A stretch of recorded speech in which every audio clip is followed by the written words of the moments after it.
I'm going to turn it over to our judges now.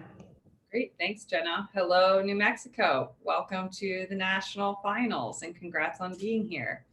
My name is Caitlin Johnston. I am an attorney in New York City, and I am also a We the People alum. I did this when I was in high school, growing up in Indiana. Did not make it to nationals, so you've already bested me, so the rest of this is going to be easy. Very much looking forward to our discussion today. Good luck. Good afternoon. I'm Ed Murphy. I'm a Superior Court judge in Tacoma, Washington. And I want to extend my congratulations to you for being in the national finals and wish you well and look forward to hearing your presentation. Thank you. And I am Edward Volpe, an attorney in Denver, Colorado. I want to congratulate you on what you have accomplished through your hard work during these 2 semesters. I wish you well in the competition, and I look very much forward to your comments today. And would you please introduce yourselves and your teacher? Hi, my name is Ava McDermott. My favorite court case is Marbury v. Madison. My name is Dominic Lopez, and my favorite case is Tarkasa v. Watkins. My name is Evelyn Hosteller. My favorite court case is Griswold v. Connecticut. My name is Lucas Marshall. My favorite case is Riley v. California. And I'm Zari Peralta. My favorite court case is Miranda v. Arizona, and we're all sophomores from Cottonwood Classical, and our teacher is Mr. Bill Torres. And as you heard earlier, we're from New Mexico. Great. Very good. Thank you for the introductions, and thanks to your teacher for prepping you all. I'm going to read question 2 all the way through. When I stop, you can start, and that will start your clock. A Bill of Rights is what the people are entitled to against every government on earth, general or particular, and what no just government should refuse or rest on interference. Do you agree or disagree with Thomas Jefferson? What are the advantages and disadvantages of a national Bill of Rights as compared to state bills of rights? What are the differences between positive and negative rights, and which are more important to the preservation of liberty? You may begin. Hamilton asked, why has government been instituted at all? Because the passions of men will not conform to the dictates of reason and justice without constraint. The Bill of Rights has preserved the rights of individuals of America and the livelihoods of Americans many times. To prove this, we can look to almost any court case where an element of the Bill of Rights came in handy to give someone or a group some form of freedom where they may not have had it otherwise, such as West Virginia v. Barnett, as well as its precursor, Minersville v. Gobitis.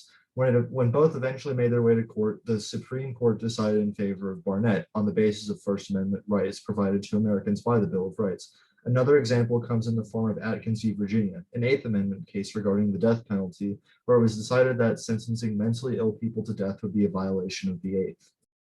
Furthermore, Carpenter v. U.S. is another scenario where the Bill of Rights saved someone's freedom after it was decided that evidence to be used against Carpenter was illegally obtained. After looking at these cases, it is clear to see that the Bill of Rights saves Americans from oppression often, and it is absolutely certain that the people of this nation are entitled to one. The Bill of Rights is possibly the most important piece of writing in American history, but it's often compared to and put against our state's Bill of Rights.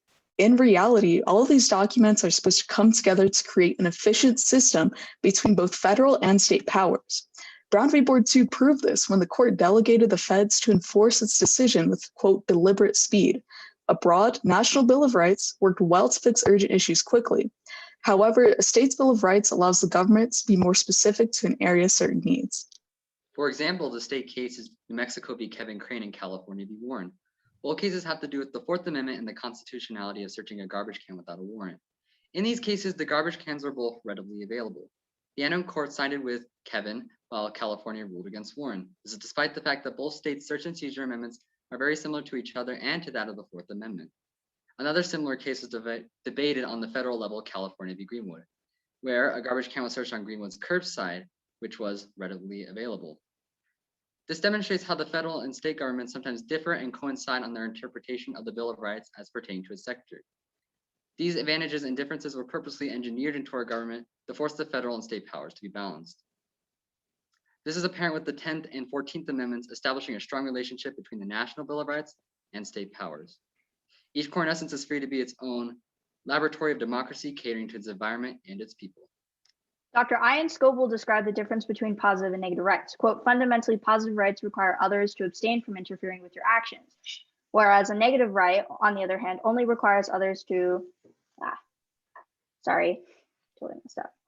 The First Amendment starts with Congress shall make no law. Thus, the big five are negative rights, as illustrated in the United States v. Ekman case. After the Texas v. Johnson decision, Congress passed the Flag Protection Act of 1989, which made it illegal to burn flags, trespassing on grounds that Congress is not allowed on. The U.S. sued Eichmann for burning a flag at the protest, and the courts ruled in Eichmann's favor. However, a positive right requires others to oblige you with a service or a good. And this is proved in the Sixth Amendment, which says in all criminal prosecutions, the accused shall have the assistance of counsel for his defense. This is a positive right because the government must oblige you with a counsel if you cannot afford one. Although the wording of a right is incredibly important, it is impossible to determine which one is more essential to the preservation of liberty. Therefore, both positive and negative rights are essential to the preservation of liberty, and it is foolish to place one above the other. In summation, we agree that the Bill of Rights is something all just governments require. We acknowledge the differences between state and national Bill of Rights, and certify they serve different purposes under the same system, thus are not comparable, and the difference between positive and negative rights is whether the government must abstain from something or obliges you with another, and that neither version of each right is less important to the continuation of liberty. We are now open for questions. Great, thank you very much. Right on time. Please put your notes away and we will move to the follow-ups. And I will start. So let's take free speech as an example. What limits are placed on rights in the Bill of Rights, such as freedom of speech? What limits are there?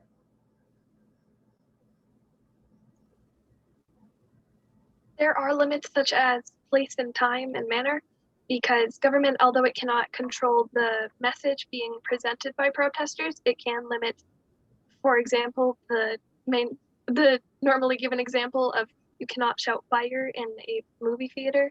There are limits to where and when you can say it.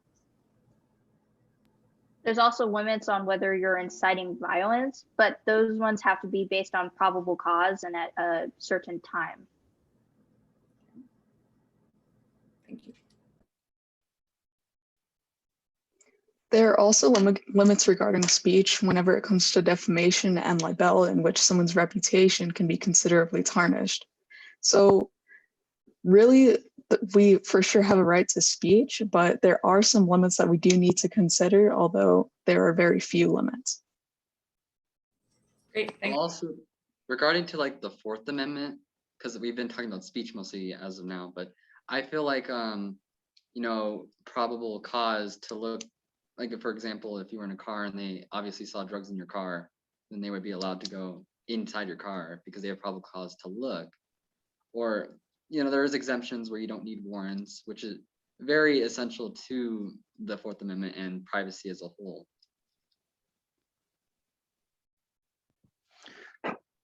What is the difference, if any, between rights that are added through the amendment process and those that are established by a court decision?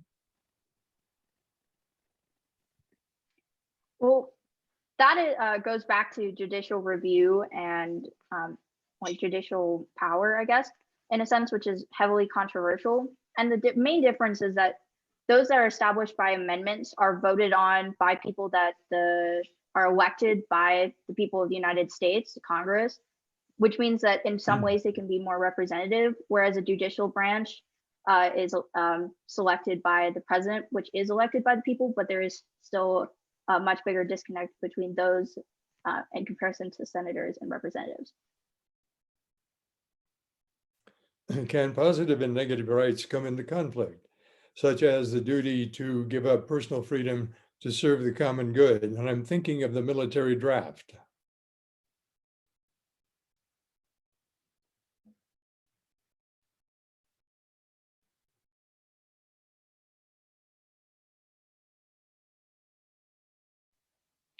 I suppose with that one, the specific wording in the Constitution says that Congress has the right to raise armies and have power over the purse, essentially. In which case, that's a positive right to the Congress because it gives them a specific right rather than saying this is something you can't do. I think another way both positive and negative rights also come into contention are that although government has to abstain from something and gives up another, there are definitely for example, a positive right being you have the right to counsel, it has to offer you the, pardon, it has to offer you right to counsel. It has to give you an attorney in case you can't afford one. But you also have the right to fair trial, meaning government must abstain from collecting evidence illegally.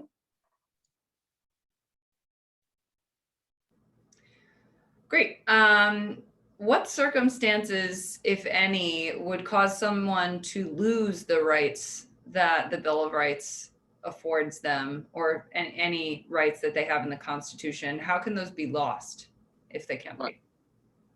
Well, I think if you commit a crime, and this goes to like philosophical stuff, if you commit a crime, you're basically breaking the social contract, which means that you won't really, I don't think the government has to oblige you with those rights anymore because you broke the, the rules, I guess, the social contract, and you aren't looking out for the common good, the society.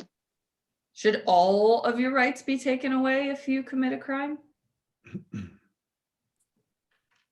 Personally, I don't believe so. I don't think it's morally right to treat criminals as subhuman. I understand some things like criminals not being able to partake in Second Amendment privileges, gun ownership, and to some extent, voting becomes a little more of a hassle when someone is a felon or has a prison history. But I think it's morally wrong to strip all rights from someone, especially if they've committed a smaller crime. I just don't think it makes sense to treat someone as subhuman. Do you think felons should have voting rights? I think they should. I don't know about repeat offenders, but I mean, a felony can be a lot of things. I mean, going 30 miles over the speed limit can be a felony, and I think if you get caught for going 30 over once, you should still be able to vote. I disagree with my partner in that aspect of whether people who have committed crimes get voting rights. I think it definitely depends on the crime specified. For example, there's the big difference between, like you said, a speeding ticket or intoxicated driving, which I think it would definitely just have to depend on both what each state decides and what the crime entailed. Well, I think once you've served your time, if you're not provided your full rights, I feel like that could be considered a cruel and unusual punishment, in my personal opinion, because that's taking away your personal freedoms. So I don't think I think we should give ex-felons the right to vote. So going back to the 14th Amendment, which says rights cannot be taken away without due process of the law, there are a lot of discrepancies and problems with our justice system. So you could argue that for a lot of people who are said to be committed these crimes and are put into jail for punishments may have been wrongly accused, evidence that was, because justice systems aren't always right. And so the idea of completely stripping somebody of their rights forever doesn't seem morally correct. Can you give me one right, whether it's positive or negative right, that's not included in the Bill of Rights that you think should be added?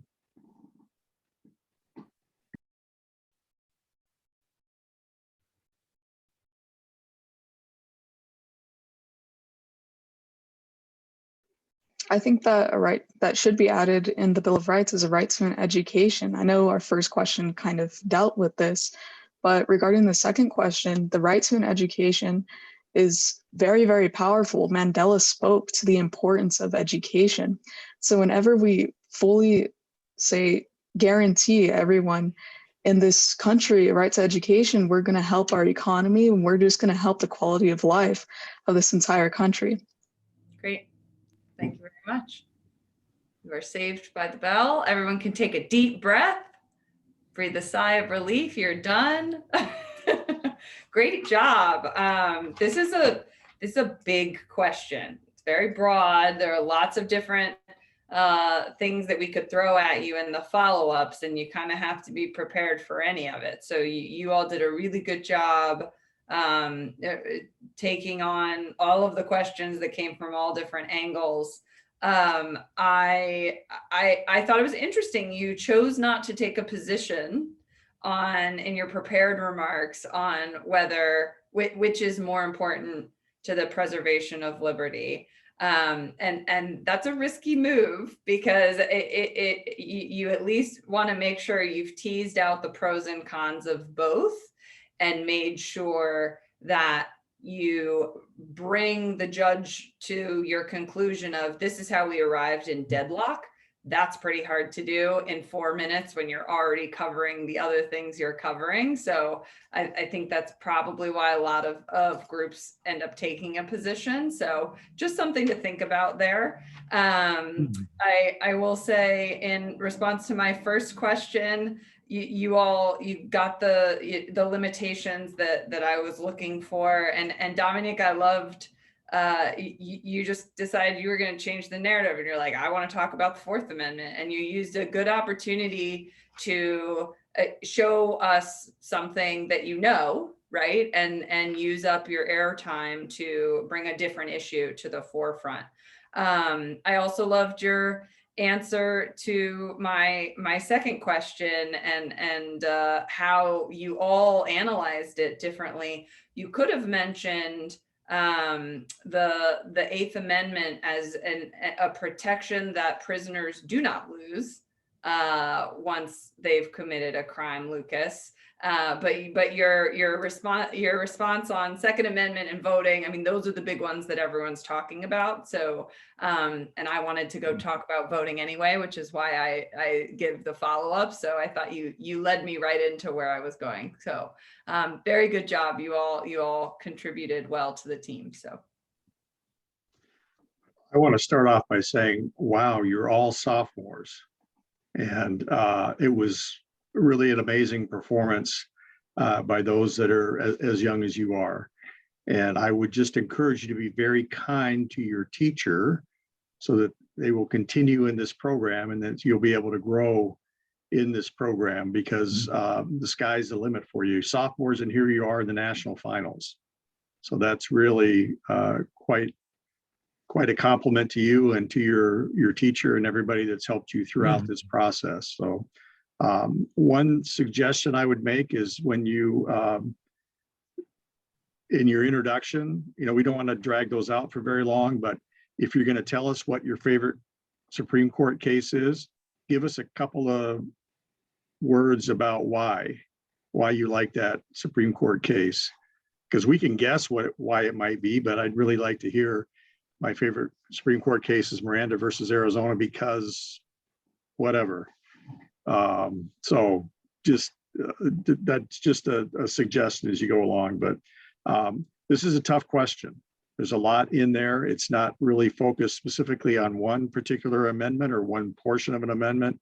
It's very broad. You don't know what the judges are going to be asking you about with these questions that we come at you from left field on. And I thought you did a good job of listening to them and responding to them and working well together as a group. Having 5 of you, that's a lot, but you did very well in sharing the load. So well done. Keep at this. You know more than most people in the country about the Constitution right now. So keep growing on that. Thank you.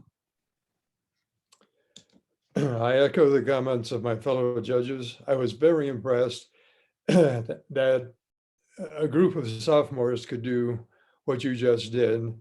And I think that speaks to the value of your teacher, and ultimately to the value of this program, which, if we could encourage more civic education programs across the country, I think we would all be in a position to understand the Bill of Rights and to exercise our rights even more than we do.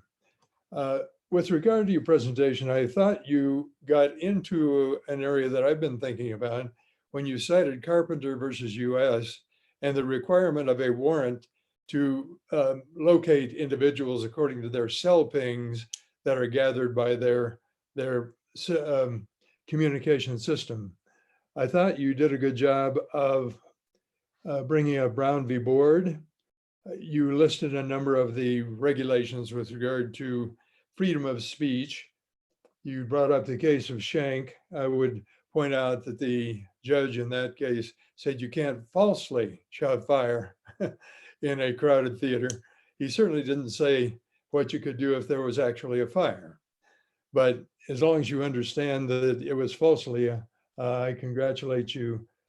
With regard to the additional right, I think you borrowed heavily from your first question, which of course had to do with education, but I agree with you completely that we should have a universal right to an education.